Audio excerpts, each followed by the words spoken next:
Senhor abençoe, irmãos. Nós vamos ler Isaías, capítulo 53, versículo 4.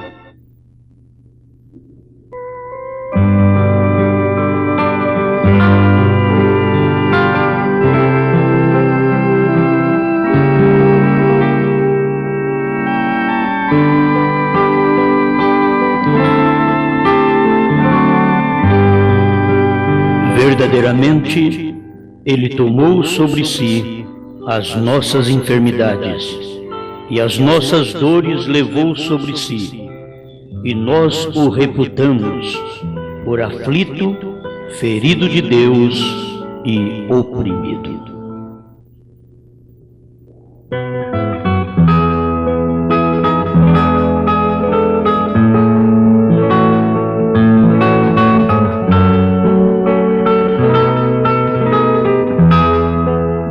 Pai, nos dedicamos mais a Ti, começando um novo dia para Te adorar, para Te servir. E o que o ser humano tem para Te servir é um corpo onde pode habitar o Espírito Santo. Como diz o seu profeta, nesse peito tão fraco, palpita o Espírito Santo.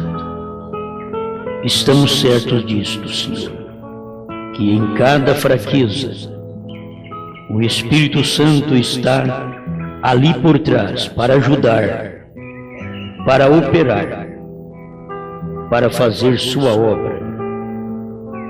Fale conosco mais uma vez, dê-nos o pão da vida. Parta o pão conosco nesta hora e que todos sejamos alimentados pela fé em Sua palavra viva, no nome do Senhor Jesus. Amém, Senhor. Amém. Pode sentar.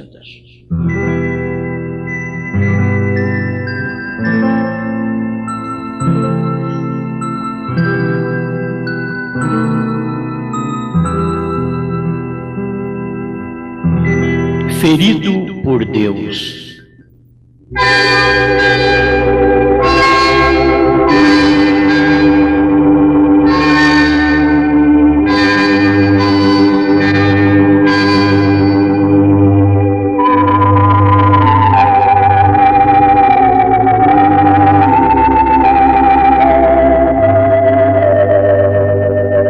Vamos começar nesta ferida. Feridos por Deus, e chegarmos onde tem que ser ferido pelos homens. E Deus em tudo isso tem um propósito. Desde o princípio, quando Ele criou Adão, Ele teve que ferir Adão. Se não ferisse Adão, Ele não tirava a Eva dele. Então tinha que feri-lo para poder tirar a mulher que estava naquele corpo. Quando Deus fez, Ele fez o homem. Por isso a mulher é um subproduto. Você não vê na Bíblia Deus fazendo uma mulher, mas sim Deus criando o homem. E logo adormecendo o homem e tirando a mulher dele. Então ela já é um subproduto. O produto é o homem. Pela própria Bíblia, ela já deveria reverenciá-lo desde o princípio. Antes da queda, sabemos que eles eram coiguais. Adão não precisava dominar Eva e Eva não precisava pedir para ir lugar nenhum. Ela mandava em si mesma, não tinha pecado. Foi depois do pecado que aí foi levantada outra lei: Ele te dominará. Antes do pecado, não. Mas após o pecado, Ele te dominará. E nós estamos vivendo aqui após o pecado ainda até hoje. Desde que houve pecado, nós estamos vivendo neste tempo após o pecado. E após o pecado continua ainda ele que dominará. E é por isso que dentre este tempo e estas eras, período de 6.000 anos, Deus está tirando um povo para si. Ele sempre tem o povo dele. Em cada época ele teve seu povo. Você sabe que mesmo começando lá no Gênesis, ele teve o seu povo durante aquele período das 7 primeiras gerações. Quando terminou aquelas 7 primeiras gerações, entrou Noé, já preparando uma arca, porque ali ia encerrar o velho mundo, encerraria e começaria de novo, porque aqueles homens morreriam. E foi o que Deus fez. Ele sempre tem um propósito nisso. Fere um para tirar o outro dali. Sempre fere um velho e tira um novo dali. O mundo já estava acabado. Então ele o feriu e tirou um novo. E naquele novo mundo que Noé começou, sendo a primeira família na terra, o que ele fez? Cada vez que houve uma ferida, houve uma queda. Adão foi ferido, mas logo veio a queda. Chegou o tempo de Noé, o mundo tinha sido ferido, o mundo antigo, e veio um novo mundo. O mundo antigo foi ferido, morreu todo mundo. Aí veio um novo mundo. Começou com a família de Noé, uma família justa. Segundo suas gerações, diz a Bíblia, que Noé era justo. Mas logo o homem plantou uma vinha, embebedou e ficou nu. Então, olha o mundo como está outra vez. Dos dias de Noé para cá, Deus teve que ferir sua obra-prima, porque ele veio formando através dos profetas, dos patriarcas e dos profetas, até chegar à sua obra-prima, o Filho, Jesus Cristo. E ele teve que ferir. E nisso chegamos em Isaías 53, ele foi ferido por Deus. Mas Deus queria tirar algo daquela ferida. Sempre Deus tira algo bom quando fere. É precioso isso. Nós, quando somos feridos, não achamos bem e nem bom. Fui ferido. Então a gente quer revidar. Ele não, ele foi ferido e não revidou. Feriram, os homens o feriram, Deus o feriu. Porque o profeta diz que Deus tinha que ser ferido na imagem. E a imagem de Deus é Cristo, porque Deus é Espírito. Se você quer ver a imagem de Deus, olhe em Jesus. Cristo é a imagem do Deus invisível. Então você olhando nele, você sabe que ele é o lugar que foi ferido. Foi ali que houve a ferida, para poder tirar uma noiva. E irmão Branham ensina também que quando ele foi ferido, foi para tirar o Novo Testamento. Tinha que feri-lo, e dali saiu o Novo Testamento. Esse é o ensinamento do irmão Branham na mensagem Obra-Prima, que é muito bom. Mas no tempo que o diamante, hoje não estão usando tanto para a vitrola, né? Mas o diamante, o irmão Branham fala sobre isso, que ele foi num lugar onde tinha muitos diamantes, mas eles não brilhavam. E ele teve que perguntar para o superintendente da mina, por que eles não brilham? 103, obra-prima. Por que esses diamantes não brilham? Porque o diamante é feito para brilhar. Aí ele disse: Senhor, eles não foram lapidados ainda. Para brilhar tem que ser lapidado. E muitos de nós não brilhamos por falta de lapidação. Não brilhamos no lar, não brilhamos na igreja, não brilhamos no trabalho, não brilhamos entre colegas de serviço, não brilhamos no supermercado, na loja para comprar roupa, calçado. Não brilhamos. Agora, por que não brilhamos? Porque não fomos lapidados.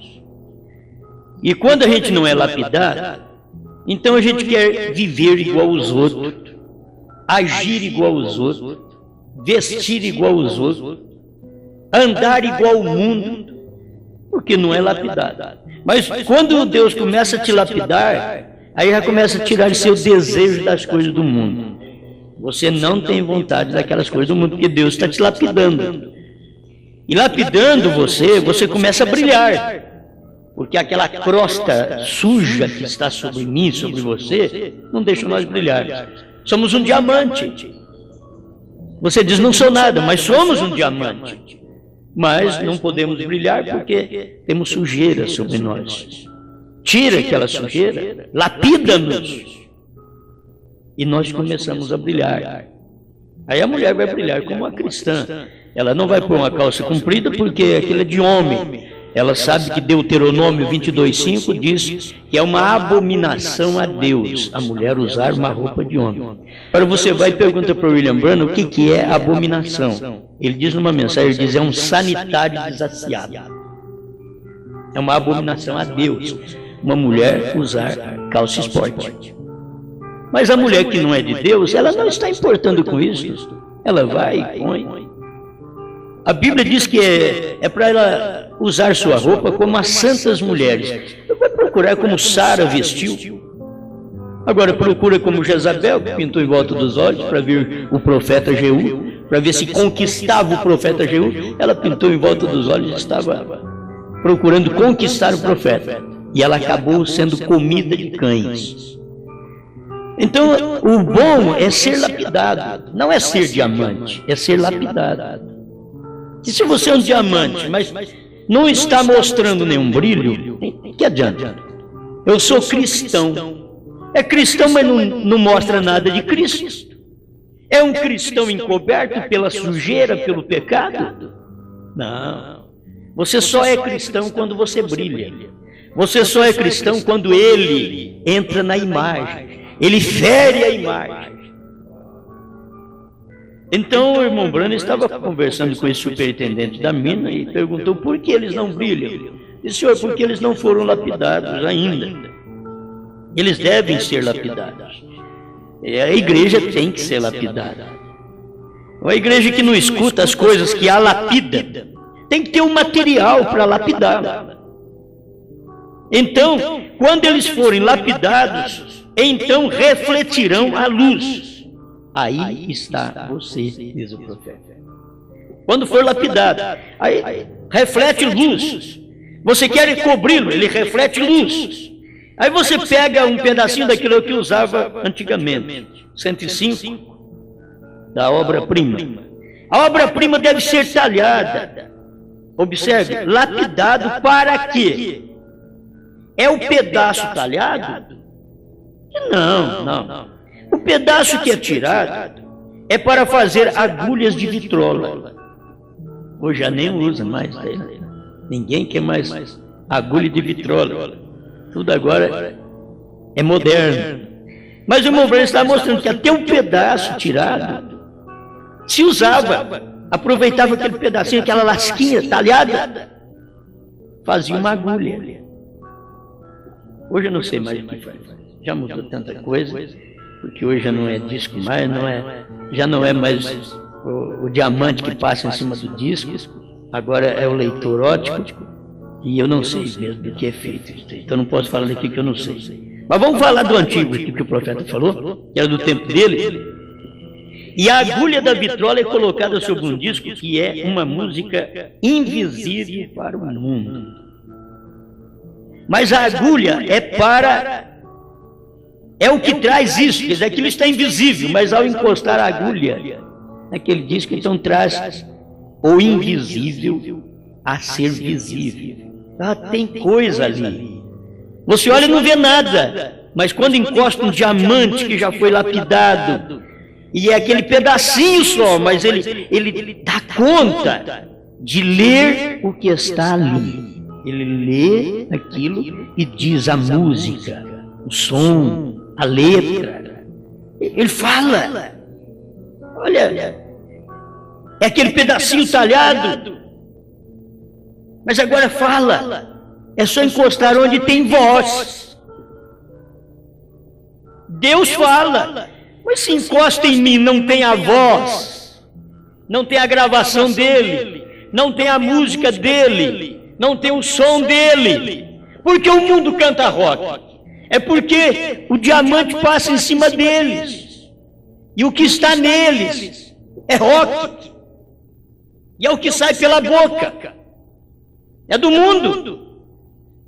E está um diamante também ali. Eles estão mostrando o que está por dentro. O que está no invisível, eles fazem tudo chegar ao corpo, ao visível, e mostra para todo mundo. E assim é o cristão. Tem algo dentro. E tem coisa dentro de nós que nós só mostramos com sofrimento, com dor, com choro. Aí a gente mostra. Aí com a paciência, você só encontra aquele crente paciente quando ele é ferido. Ele está ferido, ele fica quietinho na cama. Mas depois que ele sara, já começa a levantar e chutar as panelas e xingar. O que foi, pai? O que aconteceu? Você está precisando ficar só na cama? Se Deus tem que pegar e adestrar ou amestrar cada um de nós, ele vai chegar ao rei. E o Espírito Santo vai subir e vai chegar a espora. E se nós hoje pulamos e gritamos e não calamos, ele vai cair a espora até calar a boca, até ficar quieto, até te amansar. O Espírito Santo é para isso, é para nos amansar. E muitas vezes a doença, o hospital, serve muito para amansar a gente. Como é que vai, irmã? Ai, agora estou boa, quase boa. Porque ele está falando fraquinho, filha. Agora, você fala tão forte em casa, gritava com o marido. Mas agora eu vou ficar boa. Uma hora que fica boa, eu vou te falar. Precisa levar para o hospital outra vez. Precisa levar para lá outra vez. E começa a falar forte, fala alto. Aquele marido, vai para o hospital. Aquela paciência. Querido, como vai? Agora estou bem. Estou indo bem, querida. E depois que sai do hospital? Querido, o quê? Vá para lá. Está precisando ir para o hospital outra vez? Tem lugar que te lapida. Sempre tem um lugar para lapidar. O Calvário foi feito para isso, lapidou a Cristo. Agora ele não merecia, mas por nossa causa, ele foi lá. Provou a morte por nós, mas ele provou tudo primeiro por nós. Ele provou a morte por nós, ele provou a dor por nós, mas ele provou a ressurreição por nós. Ele não só provou a ressurreição, ele provou o rapto por nós. Ele subiu, ele provou a intercessão por nós. Ele desceu no Pentecostes, ele provou o Espírito Santo. Olha, era Deus na igreja operando, e uma igreja lapidada. Ela tem que ser lapidada, porque antes da lapidação há muita sujeira. Não se brilha, o crente não brilha, a mulher não brilha, o homem não brilha, o pastor não brilha. Mas depois da lapidação, sim. Mas o meu interesse não é tanto falar sobre isso, porque isso tudo é bom, mas é um fundamento para o que a gente está pensando em falar.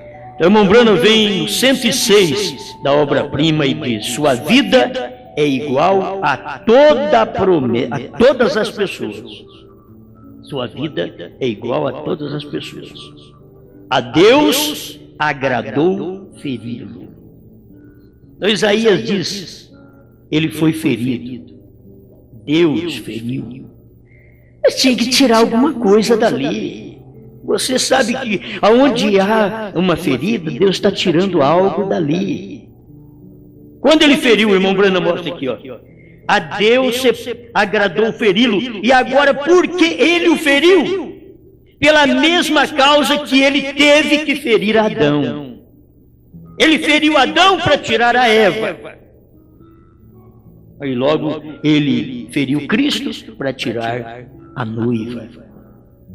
É dali, daquelas feridas. Agora nós o vemos golpeado, ferido e aflito de Deus, o Cordeiro perfeito para os pecadores, sacrificá-lo. Você vai sacrificar um cordeiro, mas você não sacrifica um leão. Mas quando ele era cordeiro, ele era um cordeiro para os pecadores sacrificá-lo. Mas hoje ele é leão. É para os pecadores respeitá-lo, ser advertido por ele, temê-lo, olhar para ele e saber quem ele é. Diz: como cordeiro, vocês me sacrificaram. E eu tive que fazer isto para perdão de vossos pecados. Mas agora eu sou leão.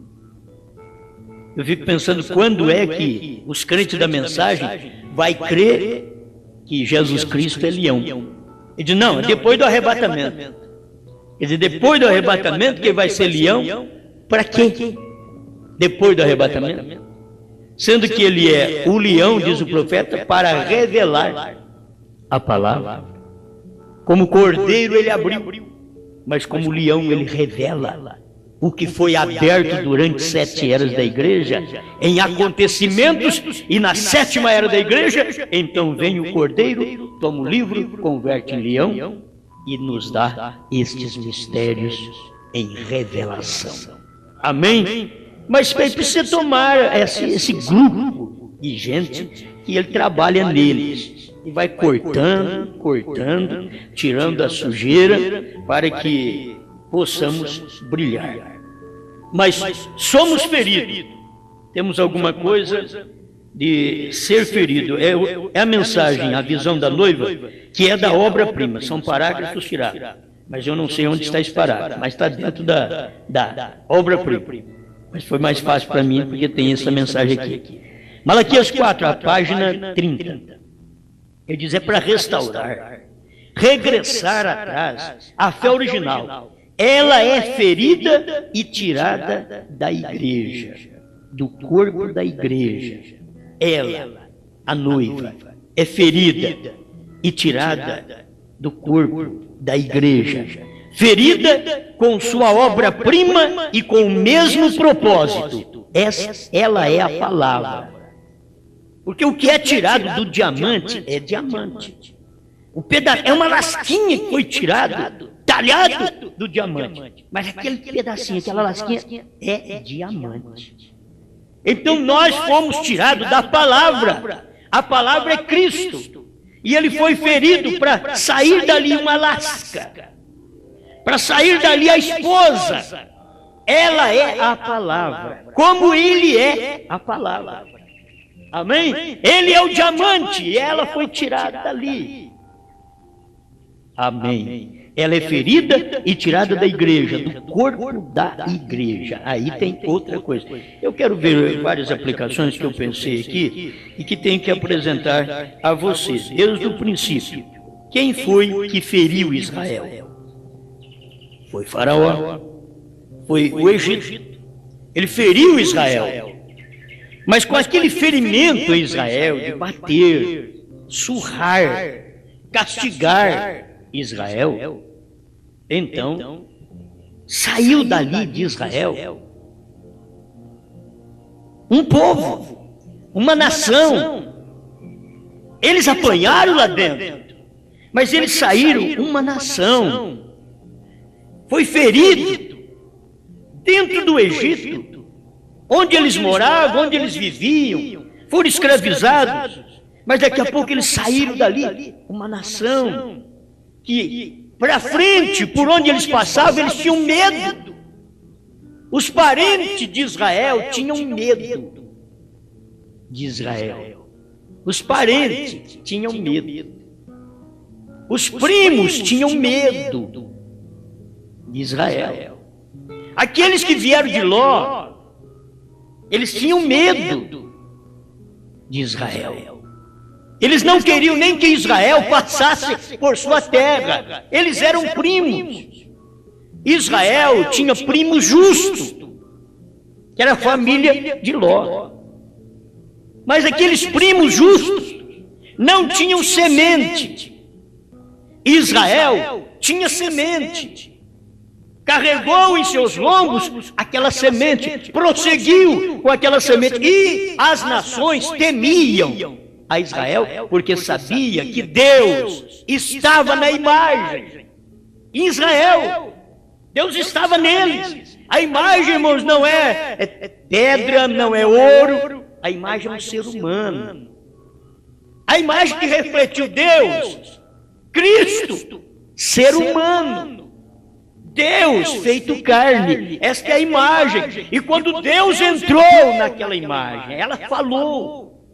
Ela fala a palavra de Deus. Ela expulsa demônios. Ela cura enfermos. Porque Deus está naquela imagem. Isto é, Deus está naquele corpo, naquela pessoa. Deus está refletindo-se através daquela pessoa. É isso que Deus quer fazer hoje. Mas eu estava pensando que Israel, ao sair do Egito, ali no Egito haviam os cabeças, os que dominavam Israel e mandavam fazer e batia neles. E daqui a pouco eles são livres daquilo. Livres, foram abençoados, podiam sair lá fora, tomar um ar gostoso e dizer: nós não temos feitores mais.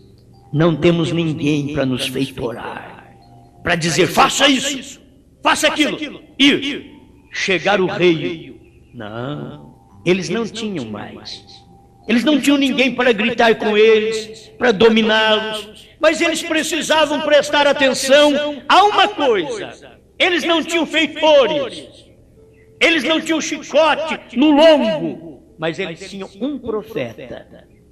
A coisa foi mudada. Eles tinham um profeta, eles tinham uma coluna de fogo durante a noite, uma coluna durante o dia, uma nuvem durante o dia. Eles tinham um profeta que falava com Deus.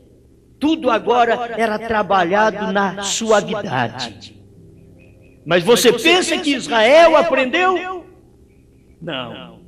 Dentro do Israel ainda existia aqueles que tiveram o mesmo espírito do Egito e que quiseram tomar conta, que quiseram ser feitores, pregadores e dominar a Israel, dominá-los pelo poder. E pensar: vamos retornar, vamos voltar novamente para o Egito. Olha o que eles tinham, irmãos, dentro de Israel. Vamos voltar para o Egito. Lá nós tínhamos pepino, tínhamos melões, nós tínhamos cebola, nós tínhamos alho. Eles não diziam: lá nós tínhamos chicote. Na hora de retornar para o Egito, aqueles pregadores só diziam as coisas boas que tinham no Egito. Nós tínhamos carne, lá nós tínhamos pepinos, tínhamos melões, nós tínhamos cebolas. Não tinha ninguém, nenhum para recordar a Datã, Abirão e Coré. Diz: ô, meu irmão Datã, você esqueceu de dizer que lá nós tínhamos chicote. Você ainda quer voltar para lá? Porque você era um dos feitores. Você era um dos pastores denominacionais, um presidente. Você era o cabeça de um ramo que nos batia. E é por isso que você quer voltar para lá. Mas aqui com Moisés, você tornou igual a nós mesmos. Mas quando você estava no Egito, você era o feitor. Você tomava conta, você mandava bater em nós. Mas agora, você está conosco, você quer formar um grupo para voltar para lá. Mas forma um grupo de pregadores como você mesmo. Se você tivesse o chicote no lombo, como eu tive lá no Egito, você não pensava em voltar para lá. Mas Abirão, Coré e Datã, sabe por que vocês pensam em voltar para lá? Porque vocês nunca tiveram chicote no lombo. Ao invés de vocês pisar o barro comigo, vocês feitoravam. Esse era o problema. Vocês pastoreavam com a força de Faraó. E agora no deserto, querendo fazer a mesma coisa, e Deus não deixou por menos. Deus fez com que a terra abrisse a boca e engolisse eles vivos. Coré e sua congregação, que era a congregação de pastores, de ministros. Foi engolido vivo, porque queriam ser feitores. Porque fazia esse mesmo trabalho na denominação. Muita gente, irmão, saiu das denominações há anos atrás, lá por volta de 70, saímos das denominações, mas os cabeças de denominação também, alguns cabeças saíram de lá. E eles então querem ser cabeça, tendo a mensagem. Eles não querem ser o do corpo, eles querem ser a cabeça. Mas todo mundo que saiu do Egito era para ser corpo. O cabeça era Deus através do profeta. O cabeça nosso é Deus através do profeta. Mas nenhum pastor sobre pastor. Mas como eles já haviam acostumado com a liderança humana sobre eles lá no Egito, não foi difícil eles poderem ter uma liderança humana de homem sobre homem no deserto. E Deus matou eles no deserto por isso. E os crentes que creram em Datã, Abirão e Coré morreram tudo no período de 40 anos. Deus levou 40 anos para eles caminharem naquele deserto, porque dentro daquela geração, Deus matou todos eles que saíram do Egito, exceto Josué e Caleb. Mas Deus matou tudo. No dia da intercessão, que Moisés fez o trabalho de Cristo, Deus respeitou. Diz, não vou destruí-los então, que se eu tenho que riscar o seu nome do livro, eu não posso fazer isso. Então vou deixar essa geração crescer. E ela foi crescendo. Mas chegou um tempo, dentro dos 40 anos, que 40 quer dizer juízo, diz o profeta, dentro daqueles 40 anos, todos morreram. Todos morreram. Só ficou Josué e Caleb. E agora, a semente tinha que vir dos lombos daqueles pais antigos, porque eles não eram semente, mas eram apenas aqueles condutores, que a semente saiu deles, para poder entrar em Canaã. Deus sempre tem uma nova raça, uma nova geração. Você pensa que para Deus é difícil? Ele cria uma geração. Creio que é o profeta Isaías que diz, ele levanta uma geração numa hora. Ele fala, ela já aparece. É no estalo. E Deus, por isso, Jesus diz, destas pedras Deus transformará filhos a Abraão. Destas pedras, esses homens que não valem nada, essas mulheres que não valem nada, mas espera lá, irmãos, nós já viemos do mundo não valendo nada, no pecado, na orgia, na mentira, nas roupas erradas. Agora, escuta essa mensagem, vamos continuar bebendo, ou fumando, ou adulterando, ou cobiçando, ou as mulheres usando roupa errada do mesmo jeito? Então não é de Deus. Se não houve uma mudança, porque não é de Deus. E temos que saber de onde nós viemos. Fomos feridos, alguém foi ferido para nós podermos sair. E aqui, vamos prosseguir mais um pouquinho, senão meu tempo vai. Quem feriu Jesus? E quem feriu Israel? Foi Faraó, foi o Egito. Mas quem feriu Jesus? Foi os judeus e os romanos. Feriu Jesus. Mas ele foi ferido também por minhas transgressões, por suas transgressões. Ele foi ferido. Mas tem uma coisa, ele sabia que quando ele fosse ferido, por mim e por você, ainda ele veria a recompensa do trabalho dele, da alma dele, diz o profeta Isaías no capítulo 53. A sua alma verá a recompensa e ficará satisfeita. Isto é verdade. Se ferimos a Cristo porque éramos parte dele, nosso pecado estava ferindo ele também, mas ele estava nos remindo. tirando a sujeira de nós. Mas os outros estavam ferindo ele, simplesmente para nos beneficiar. E eles não são beneficiados pelo sangue. Eles não são, os judeus não foram beneficiados pela intercessão. Os romanos que feriram Jesus não foram beneficiados pela ressurreição. Mas nós fomos beneficiados pela ressurreição, pela morte dele. Fomos beneficiados pelas feridas que eles fizeram na cabeça de Cristo, a coroa de espinho, a lança romana furando o seu coração. Aquilo não beneficiou Roma, aquilo não beneficiou os judeus, mas aquilo beneficiou quem creu, os gentios, porque estávamos saindo naquela lasca de Cristo ali no Calvário, quando ele estava sendo ferido, e eu estava saindo como um diamante dali, sendo lapidado, para ser lapidado, uma irmã, para ser lapidada hoje, para mostrar que somos membros do corpo de Cristo e não do corpo de Roma, do corpo de Cristo e não do corpo judaico. O corpo de Cristo é aquele que foi ferido no Calvário, mas você faz parte daquele corpo. Você é uma partícula daquele corpo, o corpo ferido, mas você é a lasca que saiu dele. Para dizer, aqui está a recompensa do sofrimento de Cristo, do trabalho dele. Amém? Ainda vou ler aqui, tal como José, que foi golpeado por seus irmãos porque ele era a palavra. Cada um que é a palavra tem que ser golpeado por quem não é a palavra. Se tem a palavra Cristo, ele foi golpeado por romanos e judeus que não eram a palavra. Mas aquilo nos beneficiou. José foi ferido por seus irmãos que não eram a palavra. Mas aquilo nos beneficiou. José aponta para Cristo. Cristo foi ferido pelos seus irmãos, pelos judeus. Mas eles, os judeus, não eram a palavra, por isso feriram a Cristo. Mas enquanto eles feriram a Cristo, nós, a palavra, estávamos sendo beneficiados através do próprio sofrimento de Jesus. Fomos beneficiados. Amém? E Jesus foi golpeado por seus irmãos porque ele era a palavra. José foi golpeado por seus irmãos porque José era a palavra. Jesus foi golpeado por seus irmãos judeus porque ele era a palavra.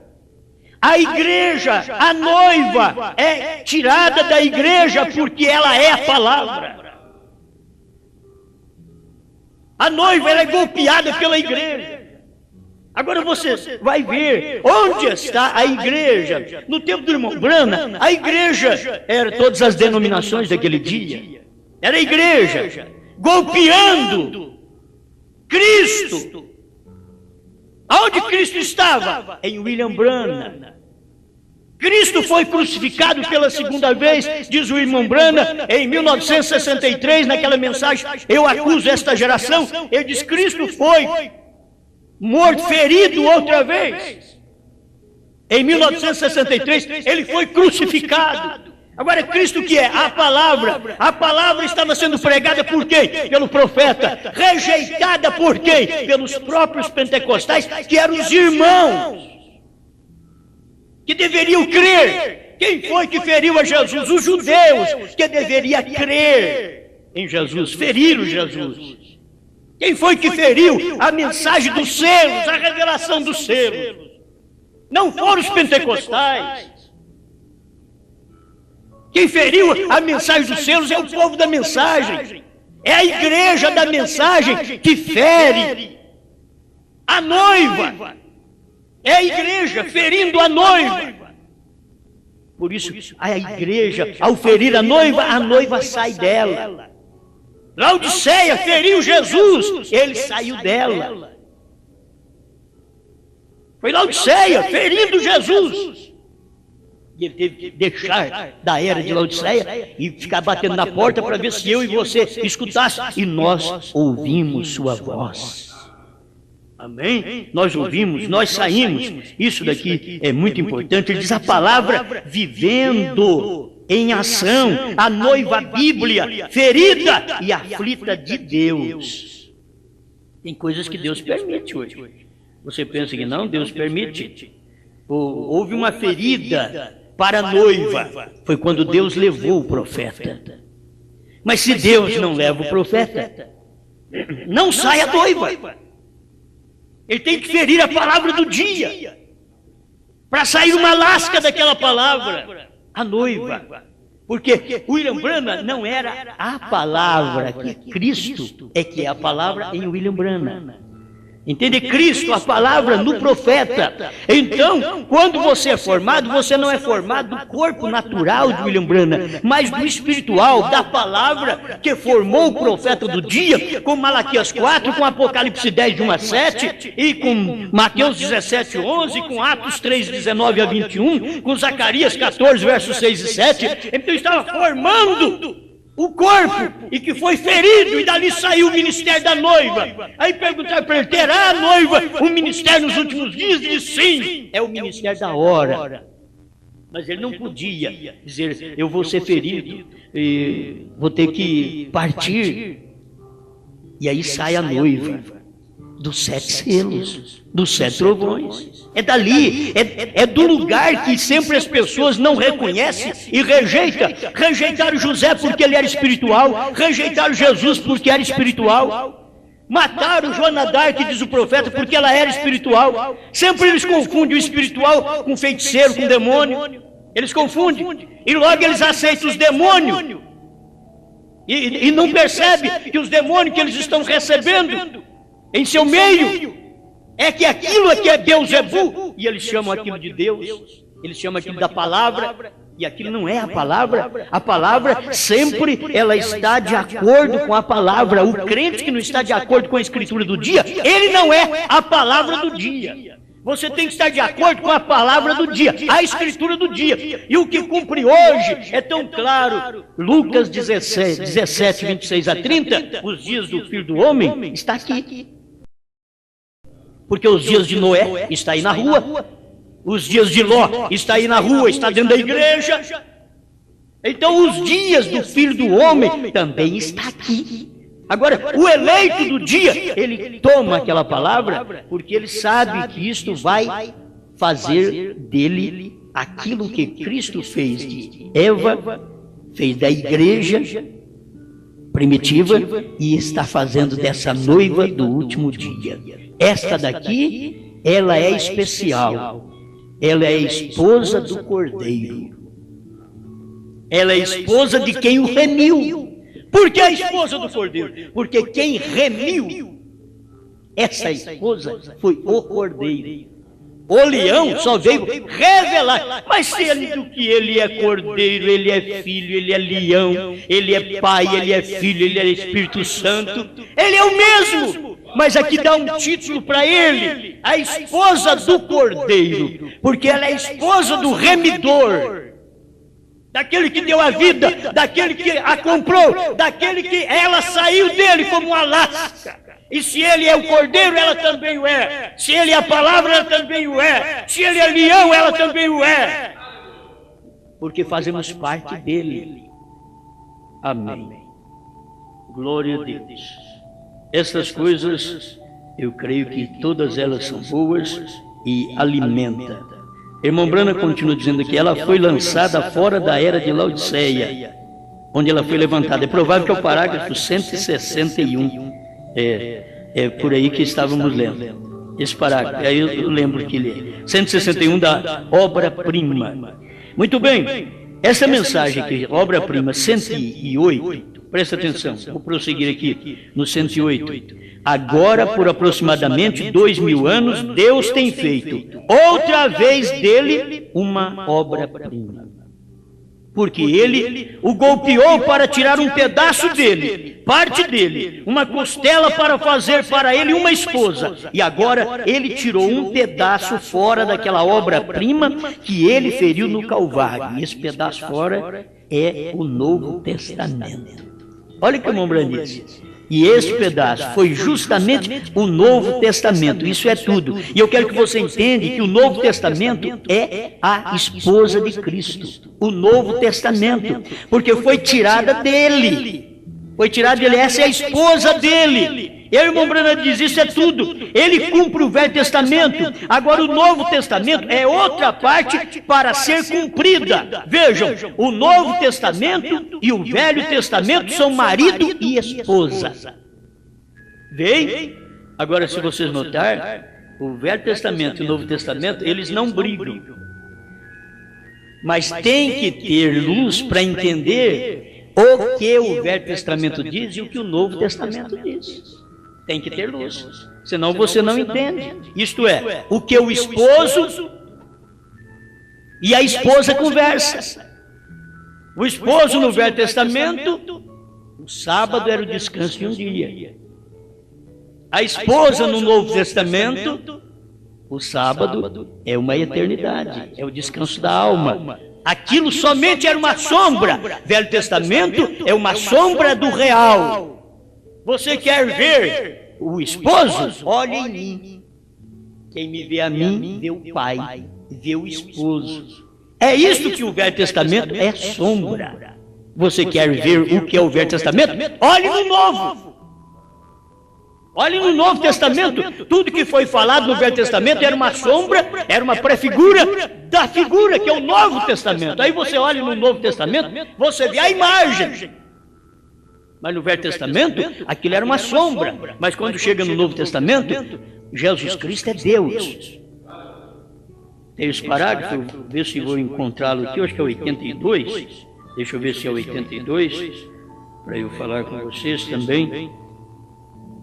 83, é 82, 83, mas tinha até o 79 para falar, mas não dá tempo da gente falar sobre tudo isso, da mensagem obra-prima. Ele diz assim, 82, obra-prima, e agora, em ordem para que isto fale, ele é a palavra. E para a palavra falar, ele deve entrar na imagem. E então, para a imagem falar, ela tem que ser ferida. Olha bem, ele tem que entrar na imagem para a palavra falar. Mas logo para esta imagem falar, a imagem tem que ser ferida. O corpo tem que ser ferido. Cristo foi ferido e a noiva é ferida. Porque ela é uma parte do noivo, uma parte do esposo. A esposa é ferida. E aqui está. Ela tem que ser ferida, ele entra na imagem, e então em ordem para falar, o Redentor perfeito, todos os tipos do Velho Testamento foram encontrados nele. 83, obra-prima. Como eu disse outro dia, o Jeová do Velho Testamento é Jesus no Novo. Não é 2 nem 3. O Jeová no Velho Testamento é Jesus no Novo. Você quer procurar um outro meio? Não tem jeito, aquele Jeová do Velho Testamento, que é espírito, que é invisível, ele é Jesus no Novo Testamento, ele é uma pessoa. Ele é uma imagem. Cristo é a imagem do Deus, do Jeová invisível. Cristo é a imagem, olha nele. Quem me vê a mim, vê o Pai. Não pode ser separado, você não pode ter separado. É apenas os ofícios. São ofícios de Deus. Ofício de Pai é criando, ofício de Filho é salvando, ofício de Espírito Santo é iluminando, é entrando em você, te batizando, te iluminando, te ensinando, sendo mestre em você.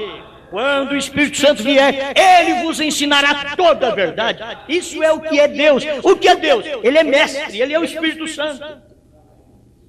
Mas as pessoas não conseguem ver e tem um problema dos ofícios e faz dos ofícios pessoa. E quando nós encontramos até no final do reino, o Filho entregando o reino ao Pai. Isto quer dizer, terminou os ofícios. Terminou os ofícios. Ofício, você sabe que ainda existe ofício até no milênio, porque no milênio ele é filho de Davi. Está o ofício de filho ainda, filho de Davi, no milênio. Mas quando termina o milênio, quando termina o reino, que é entregue então ao Pai, isso quer dizer, acabou os ofícios.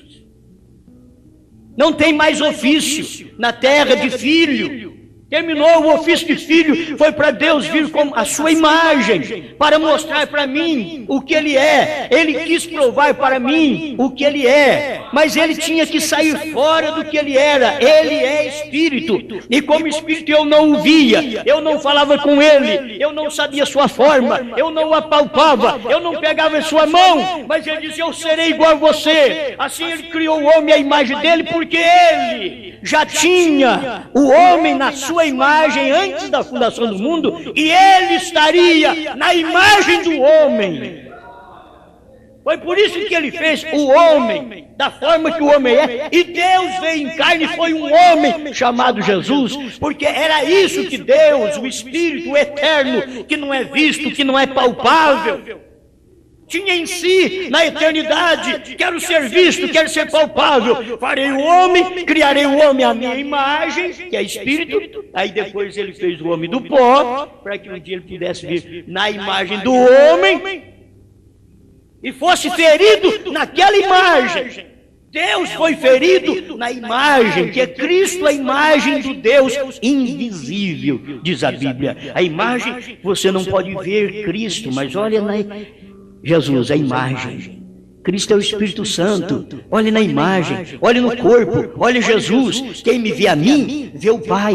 Jesus não falou: você vê eu e depois eu vou te mostrar o Pai. Não, mas quem vê a mim, vê o Pai. Aí vem o profeta do último dia, diz: Jeová do Velho Testamento é Jesus do Novo. É o mesmo. Amém. Então, nesse tempo, irmãos, a esposa é ferida pela igreja. Tem que entender isso. A esposa de Cristo hoje é ferida pela igreja. A igreja são aqueles que crêem no profeta, são chamados para crer em William Branham, são chamados para batizar em nome de Jesus Cristo, mas não foram chamados para receber a revelação dos 7 trovões, porque se fossem chamados, eles não seriam a igreja, eles seriam a esposa. Mas eles continuam sendo a igreja que crê no profeta. É como as denominações, continuam sendo a igreja que crê em Jesus Cristo, a igreja que cura em nome de Jesus Cristo, mas que nem batiza no nome de Jesus Cristo. A igreja. Então aqui também sou o povo que crê no profeta. É a igreja que crê no profeta, mas não é a esposa de Deus. A esposa, ela é parte de Deus. Ela é parte da palavra. Então a esposa, ela sabe o que está cumprindo hoje. Ela sabe que as escrituras cumprindo hoje é Apocalipse 10, de 8 a 11. Porque ela comeu o livrinho que já foi aberto pelo Cordeiro, revelado pelo leão, dado aos ministros. E ela agora tem encontrado graça por poder ter esse livrinho e comer. Ele é doce na boca, mas amargo no ventre, porque ele desce para a vida vivida. Ah, aceita Jesus, amém. Todo mundo chora, aceita Jesus. E Billy Graham vem, prega e diz: 30 mil levanta a mão e aceita Jesus. E os seus rostos tudo cheio de maquiagem, e as lágrimas descendo e fazendo um rico, né? Um trilho, uma estrada entre tudo aquilo. E choram. Aí Billy Graham diz: volta. Um ano mais tarde não tem 30. E Billy Graham culpou os pastores, vocês é que ficam aí nos seus escritórios, com o pé em cima das escrivaninhas, ao invés de ir visitá-los. Aí vem o 7º anjo e diz: não é assim, Billy. O que acontece é que Paulo fazia diferente. Paulo ganhava 1, quando ele voltava tinha 30. É que Paulo ficava ali e lapidava aquele indivíduo, cortava. Não apenas dizia que Jesus é Salvador, mas mostrava para eles a doutrina correta, tudo direito. Então voltava mais tarde, tinha 30. Mas ele vem e ganha 30 mil, quando volta não tem 30. Por quê? Está faltando uma mensagem que lapida, que corta. E Deus mandou essa mensagem através de quem? De William Branham. Essa mensagem lapida. Ela lapida mulher, lapida homem, lapida pastor, lapida membro. Ela lapida todo mundo. Esta é a mensagem, porque somos do corpo de Jesus Cristo. Pai Celestial, estamos agradecidos, porque de todas as maneiras a imagem foi ferida. Um corpo ferido para produzir uma Eva. O corpo de Cristo ferido para produzir um novo testamento, uma igreja redimida, que casa com o Senhor Jesus, hoje com o ministério do Filho do Homem, provando sua palavra 236. Ela está casada com o ministério da palavra, porque veio o Filho do Homem, Jesus Cristo, que desceu do céu e fez o casamento desse crente com a palavra. Não sou eu que caso eles, Pai, mas é Jesus Cristo, o Espírito Santo, na palavra da hora, entrando no coração do crente e casando-o com esta mensagem do dia, com a revelação dos 7 trovões dentro dos 7 selos. Obrigado por tudo, Senhor. Em nome de Jesus Cristo. Amém, Jesus. Amém. Na hora da alegria, Ele é tudo pra mim. Na hora da agonia, Ele cuidará de mim. Na hora da tristeza, alegria traz pra mim. Ele é tudo pra mim, Ele é tudo pra mim, Jesus é tudo pra mim. Ele é o lírio dos vales, é a rosa de Saron, é a pedra de esquina que Davi edificou.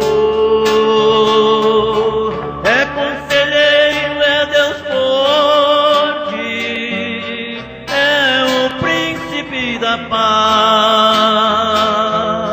Ele é o poderoso, Jesus é tudo pra mim. Ele é tudo pra mim.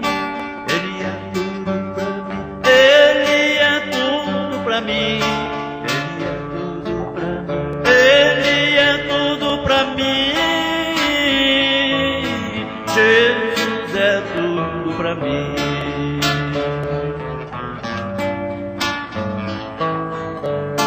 Na hora da alegria, Ele é tudo pra mim.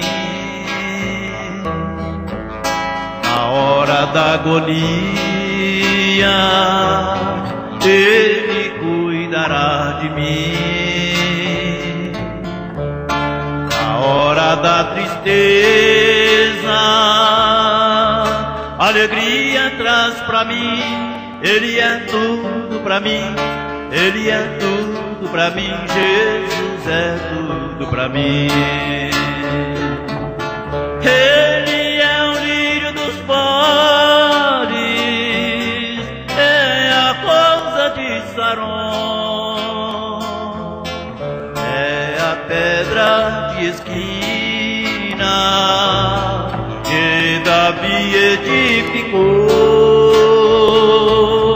É conselheiro, é Deus forte, é o príncipe da paz. Ele é o poderoso, Jesus é tudo pra mim. Ele é tudo pra mim. Ele é tudo pra mim. Ele é tudo pra mim. Ele é tudo pra mim. Jesus